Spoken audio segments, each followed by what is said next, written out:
सदाबहार सच्ची कहानियों पर आप सभी का स्वागत है। कैदी नंबर 226 बहुत कम उम्र का लड़का था। उसकी उम्र 19 साल की थी। उसके चेहरे पर एक अजीब सा असर रहता था। ना मैं उसे मासूम कह सकती थी, ना ही मक्कार। बस मैं उसे देखती तो मुझे लगता वह किसी गहरी सोच में पड़ गया है। चेहरे पर असर था। मुझे उसके लिए सबसे ज्यादा दुख इस बात की थी कि वह सजाए मौत का कैदी था। 19-20 साल की उम्र में वह दुनिया छोड़कर जा रहा था, जबकि उसके लिए ये दुनिया अभी खुली ही नहीं थी। वह तो बहुत कम उम्र का लड़का लगता था। मेरा उससे पूछने का जी चाहता था, तुम्हें किस कारण से और किस जुर्म की सजा मिली है कि दुनिया की इतनी बहारें छोड़कर तुम इस दुनिया से जा रहे हो। मगर उसके चेहरे पर इतनी मायूसी होती कि मेरा उससे बात करने में भी दिल घबराता था। मेरा नाम अनुष्का है। मैं एक इंस्पेक्टर थी। पुलिस में काम करने वाले लोगों की तरह मेरा दिल बहुत सख्त था, मगर उस कैदी को देखकर मेरा दिल पिघल जाता था और मेरा दिमाग सवालों में भर जाता था। उससे बहुत सारी बातें पूछना चाहती थी, मगर जेल के अंदर ऐसा माहौल नहीं होता कि आप किसी कैदी से उसके पर्सनल लाइफ के बारे में पूछ सके। आज मुझे ऊपर से ऑर्डर आया था कि कैदी नंबर 226 की 2 दिन के बाद सजाए मौत थी, यानी कि उसकी सजा का वक्त आ गया था। उस लड़के को जल्लाद के पास भिजवाना था। मेरा दिल बुरी तरह से घबरा रहा था। मैं आज पहली बार सजाए मौत की कैदी को उसकी सजा सुनाने जा रही थी। मेरा दिल बहुत ज्यादा परेशान था। मैंने सोचा था कि मैं उस कैदी से उसकी आखिरी ख्वाहिश जरूर पूछ लूंगी, क्योंकि मरने से पहले इंसान की आखिरी ख्वाहिश हमेशा पूछी जाती है। ये कैदी का हक होता है। उस सजाए मौत के कैदी को दिया जाता है, चाहे वो अपना पसंदीदा खाना खाए, चाहे पसंदीदा आदमी से मिलना चाहे। उसकी आखिरी ख्वाहिश हमेशा पूरी की जाती है। कैदी नंबर 226 का नाम प्रदीप था। उससे भी उसकी आखिरी ख्वाहिश पूछी जानी थी, मगर फिलहाल उसके रिश्तेदार उससे मिलने आए थे। मैंने देखा उसकी माँ उसे गले लगाकर रो रही थी। बेटा, मुझे पूरा यकीन है कि भगवान तुझे ये सजा नहीं होने देगा, तुझे इस सजा से बचा लेगा। मेरा दिल कहता है कि मेरा बेटा बेगुनाह है। मुझे उस औरत पर तरस आने लगा। माँ, आप ये कैसी बातें कर रही हैं? सजाए मौत तो उसकी 2 दिन के बाद होनी थी। भला उसे कौन रोक सकता था? असल में अगला दिन तो 15 अगस्त का दिन था, इसलिए मुझे आज ही ऑर्डर मिला था कि मैं प्रदीप को उसके घर वालों से मिलवा दूं, ताकि फिर बाद में उसको फांसी दी जा सके। मेरा तो ख्याल था प्रदीप की आखिरी ख्वाहिश अपने घर वालों से मिलना होगी, तो वह उसके बाद कोई ख्वाहिश नहीं करेगा, बस सुकून से मर जाना पसंद करेगा। मगर मैं ये नहीं जानती थी कि उसकी ख्वाहिश इतनी ही अनोखी और निराली होगी। खैर, प्रदीप को उसके घर वालों से मिलवाने के बाद उसे वापस जेल में बंद कर दिया गया। अब उसके पास सिर्फ 24 घंटे बचे थे। मैंने उसके पास गई और हमदर्दी से उससे पूछा। पहली बार मैंने उससे बात की थी। प्रदीप, तुम्हारे मरने से पहले तुम्हारी आखिरी एक ख्वाहिश पूरी की जाएगी। तुम्हारी कौन सी आखिरी ख्वाहिश है? उसने मुझसे इतना ही तीखा सवाल किया था, यही कि तुम अपने घर वालों से मिल लिए हो। अब तो तुम्हारे दिल में कोई ख्वाहिश बाकी ना होगी। अनुष्का मैडम, ऐसा तो बिल्कुल नहीं है। मेरी एक आखिरी ख्वाहिश जरूर है, मैं उसे पूरा करना चाहता हूँ। प्रदीप ने बड़े भरोसे से जवाब दिया था।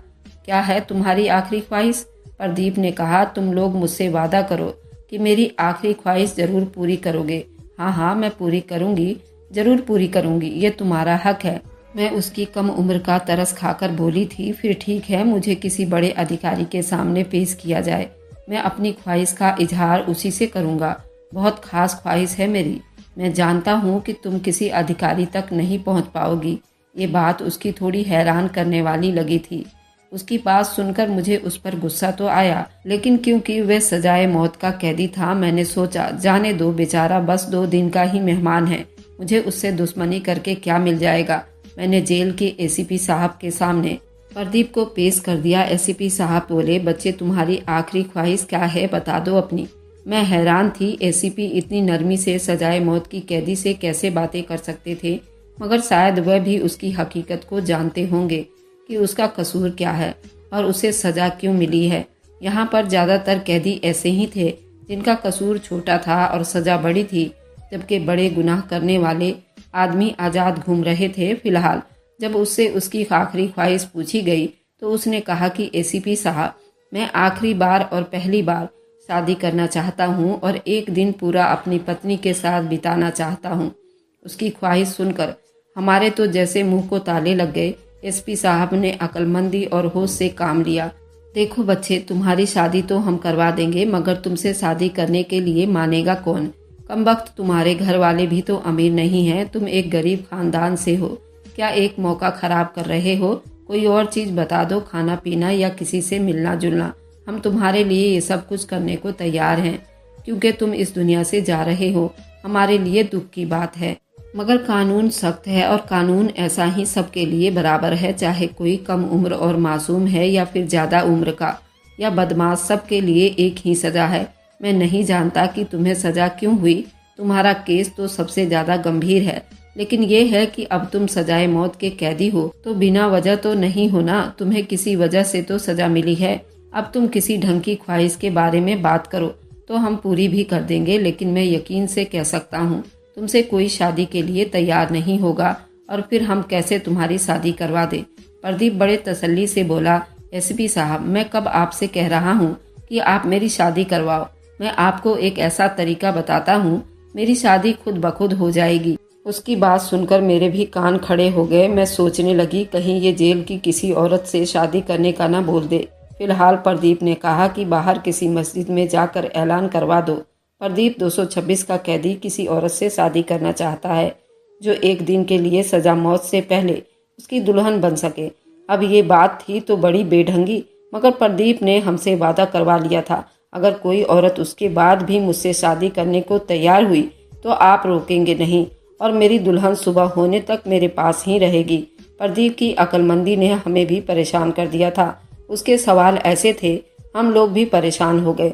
हमने कहा ठीक है, हम ऐलान तो करवा देंगे, मगर हमें इतना यकीन है कि तुमसे शादी करने कोई नहीं आएगा। कोई औरत अपना भविष्य क्यों बर्बाद करेगी? एक दिन के लिए क्यों दुल्हन बनेगी? अपने रिश्तेदारों से क्यों झगड़ा मोल लेगी? प्रदीप ने मेरी कोई बात नहीं सुनी, कहने लगा, बस आप ऐलान करवा दो, मेरी यही ख्वाहिश है। उसके बाद अगर कोई ना आया तो मैं कोई और ख्वाहिश नहीं करूँगा, फिर मुझे भले सजाए मौत दे दी जाए। हमने प्रदीप की ख्वाहिश को पूरी करते हुए मस्जिद में ऐलान करवा दिया था। साथ में ये भी बता दिया कि वह सजाए मौत का कैदी है। 2 दिन के बाद उसे उसकी जुर्म की सजा की फांसी दी जाएगी और वह इस दुनिया से चला जाएगा। अगर कोई औरत भी उससे शादी करना चाहती है तो फलाने थाने में आ जाए, वहां से उसे जेल पहुंचा दिया जाएगा। हमें तो ये मजाक ही लगा था। हमने तो उसकी ख्वाहिश पूरी कर दी, मगर ठीक 1 घंटे के बाद सिपाही अर्जुन ने बताया, जेल में एक औरत आई है जो दुल्हन के कपड़ों में है और उसके साथ एक पंडित जी भी हैं। मुझे बात बड़ी हैरान कर देने वाली लगी। मुझे लगा शायद यूं ही कह रहे होंगे, पर जब मैं और एसीपी साहब बाहर गए तो ये देखकर हैरान रह गए कि सामने एक नौजवान लड़की, उसकी उम्र कुल 20 साल की होगी, वह लड़की खड़ी थी और उसके साथ में पंडित जी भी थे। उन्हें देखकर ऐसा लग रहा था उन्होंने उस लड़की की शादी के लिए यहाँ जेल में हामी भर ली है। उनके पास शादी का रजिस्टर भी था, जबकि लड़की खूब अच्छी तरह तैयार थी। लड़की का मेकअप, उसकी तैयारी देखकर लगता था ये सब तो उसने पहले से तैयार कर रखा है। अब मुझे प्रदीप पर शक होने लगा था कि उसने शादी का इजहार क्यों किया होगा। एक दिन के लिए उसे अपनी दुल्हन से मिलकर क्या मिलेगा? ये औरत कौन है? मैंने पंडित जी से पूछा। जी मुझे नहीं पता, ये मेरे पास आई थी, उसने कहा कि मेरी शादी करवानी है, मेरे साथ जेल में चलना पड़ेगा। मैं उस लड़की की बात मानते हुए उसके साथ आया हूँ, बाकी मुझे कुछ नहीं मालूम। उसने दुल्हन का कपड़ा पहना हुआ था, बोली कि मुझे जेल लेकर चलो, मैं प्रदीप से शादी करना चाहती हूँ। मुझे नहीं पता जी इसके दिल में क्या है। मैंने तो उसे समझाया कि ऐसा नहीं करो, मगर ये समझने के लिए तैयार नहीं है। कहती है कि मुझे प्रदीप से शादी करना है। मैं उसे बता चुका हूँ कि वह सजाए मौत का कैदी है, 2 दिन बाद ही उसकी मौत हो जाएगी, मगर ये मानती ही नहीं। कहती है कि कोई बात नहीं, भले मैं एक ही दिन की प्रदीप की दुल्हन बनकर मैं उसके साथ रहूं। एक दिन की जिंदगी मानो, मैं बरसों की जिंदगी काट लूंगी और मेरी सारी इच्छाएं और ख्वाहिशें पूरी हो जाएगी, क्योंकि मैं प्रदीप से सच्ची मोहब्बत करती हूँ। हमें नहीं पता था कि प्रदीप को कोई लड़की इतना चाह सकती है कि उसके लिए सब कुछ छोड़ने को तैयार है। बात बड़ी अजीब सी थी, लेकिन खैर हमारा काम तो उसकी ख्वाहिश पूरा करना था। हमने किसी बात पर कोई ऐतराज नहीं किया। पंडित जी को बुला लिया गया। प्रदीप को उसके जेल से बाहर लाकर ऑफिस में बिठा दिया गया। पंडित जी ने शादी पूरी करवा दी। प्रदीप ने कहा कि अब ख्वाहिश के हिसाब से, वादे के हिसाब से आप मेरी दुल्हन को मेरे जेल में भेज देंगे। मैं उसके साथ बातें करूंगा, पूरा दिन बस हम अपनी पुरानी यादें ताज़ा करेंगे, फिर ये चली जाएगी। उसके बाद मुझे आप फांसी पर चढ़ा देंगे, कोई गम भी नहीं होगा, मुझे मेरी मोहब्बत मिल जाएगी। प्रदीप की बातें सुनकर मेरी आंखों में भी आंसू आ गए थे। सच्ची मोहब्बत वाकई में ऐसी होती है, मैं यही दिल में सोच रही थी, मगर ये नहीं जानती थी कि उसके पीछे कितनी बड़ी कहानी होगी जो हमारे भी होश हवास उड़ा कर रख देगी। एसीपी साहब ने मुस्कुराते हुए मुझे इशारा किया, तुम उस लड़की को प्रदीप के पास ले जाकर जेल में बंद कर दो। वहाँ तो कुर्सी भी नहीं है, बिस्तर भी नहीं है। ये बेचारी खुद ही तंग आकर थोड़ी देर में बाहर निकलने के लिए कहेगी। मैं भी यही सोच रही थी। मैं उस लड़की को जेल में ले गई। वहाँ तो मुश्किल 2 लोगों के खड़े होने की जगह थी। मैंने उन दोनों को जेल में बंद कर दिया, फिर बाहर आ गई। मुझे लगा था थोड़ी देर के बाद वह लड़की तंग आ जाएगी, मगर मुझे हल्की हल्की सी आवाज़ आने लगी। ऐसा लग रहा था कोई कुछ खोलने की कोशिश कर रहा है। शक हुआ शायद जेल का दरवाज़ा तोड़ने की कोशिश की जा रही है, मगर मैं तसल्ली में थी। मैं जानती थी कि जेल का दरवाज़ा खोलना इतनी आसान बात नहीं है। मेरी कोशिश यही थी कि प्रदीप अपनी आखिरी बातें अपनी मासूका से कर ले। मुझे उन दोनों में फ़िलहाल कोई दिलचस्पी नहीं थी। जो वह बातें कर रहे थे ना ही मैंने सुनी और ना मैंने ध्यान दिया। मुझे तसल्ली करने के लिए बस एक ही बात काफ़ी थी कि जेल में इतने सारे गार्ड और जेल के दरवाजे पर एक मजबूत ताला लगा हुआ था। उस ताले को कोई भी चाहकर भी नहीं खोल सकता था। काफ़ी देर बीत गए, मुझे नींद आने लगी थी। तभी मुझे जेल से थोड़ी सी चीखने की आवाज़ आई। मैं जल्दी से वहाँ पहुँची तो वह लड़की जो कि प्रदीप से शादी करने के लिए यहाँ आई थी, वह लड़की जेल में बैठी हुई थी। उसने कहा, मुझे यहाँ से निकाल दो। अब मैं प्रदीप के साथ 1 मिनट भी नहीं रह सकती। मुझे लगा शायद प्रदीप ने उस लड़की के साथ कोई बदतमीजी की होगी। उसने कहा, मेरे घर वाले मेरा इंतज़ार कर रहे होंगे तो मुझे घर जाना है। मैंने जल्दी से जेल का दरवाज़ा खोल दिया, उस लड़की को आज़ाद किया और वापस ताला लगाकर प्रदीप को कैद करके वापस मैं अपने कमरे में आ गई।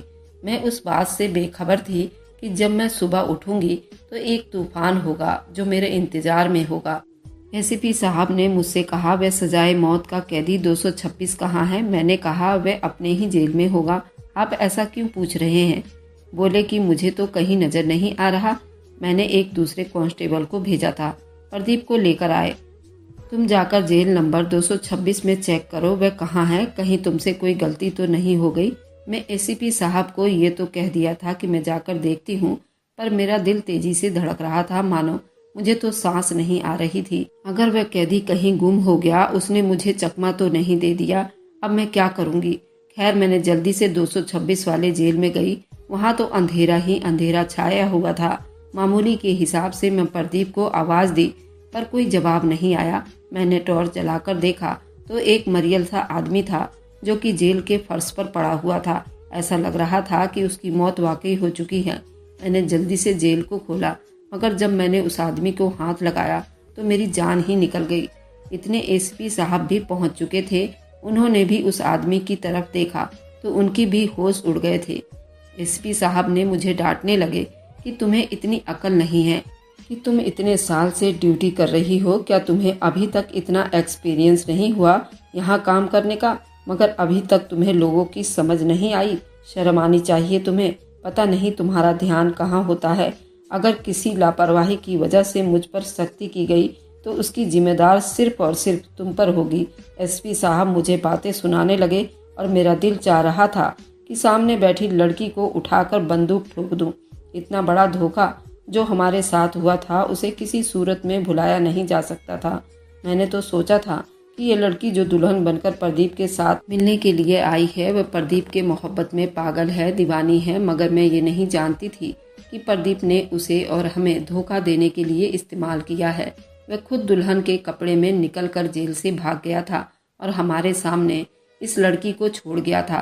अब उस लड़की को हम सजाए मौत तो नहीं दे सकते थे, क्योंकि सजाए मौत का कैदी जो होता है सजा तो उसी को दी जाती है ना। अब उस लड़की को हम क्या कर सकते हैं, जबकि ये लड़की आदमियों के कपड़ों में हमारे सामने बैठी थी। आप लोगों ने प्रदीप के साथ अच्छा नहीं किया। सजाए मौत का हकदार नहीं था, ये बात तो वक्त साबित करेगा। उस लड़की ने आंखों में आंखें डालकर मुझसे ये बात कही थी तो मुझे उस पर बहुत ज्यादा गुस्सा आने लगा, मगर मैं कुछ नहीं कर सकती थी। एसीपी साहब ने हुक्म दिया कि प्रदीप को जल्द से जल्द ढूंढा जाए और 2 दिन के बाद हम क्या जवाब देंगे। हमने उसे सजाए मौत देनी थी, फांसी के फंदे तक पहुंचाना था और हमें चकमा देकर भाग गया। बड़े अफसोस की बात है, मुझे तुम्हारी ड्यूटी आदमियों के जेल में लगानी चाहिए थी। औरत जो होती है वह मर्दों को नहीं समझ सकती। एसपी साहब ने मुझे बातें सुनाते रहे। मेरा दिल बहुत घबरा रहा था। मैं समझ नहीं पा रही थी इतना बड़ा धोखा मेरे साथ कैसे हो सकता है। मैंने एक आदमी पर भरोसा किया, एक लड़की पर तरस खाया, तरस खाकर उसकी शादी करवाई और उसने मेरी ही आंखों में धूल झोंक दी। मगर अब हमारे पास सिर्फ एक ही रास्ता था कि हम उस लड़की के माँ बाप तक पहुँचे, फिर प्रदीप को ढूंढे। प्रदीप रात के अंधेरे में कहाँ गया, हमें इस बात का बिल्कुल पता नहीं था क्योंकि वह यहाँ से सुबह के 4 बजे निकला था। मगर मुझे उस लड़की पर हैरानी हो रही थी। अब मेरी दिलचस्पी का पूरा श्रेय वह लड़की बन गई थी। आखिर वह लड़की कैसे प्रदीप की जगह बैठने पर राजी हो गई, कैसे उसने प्रदीप को अपना पति भी मान लिया, कैसे उसने सोच लिया कि प्रदीप के हिस्से की फांसी उसे दी जाएगी। उसने इतनी मोहब्बत क्यों की, वह भी एक मुजरिम से। मैं ये बात नहीं जान सकती थी। अगर प्रदीप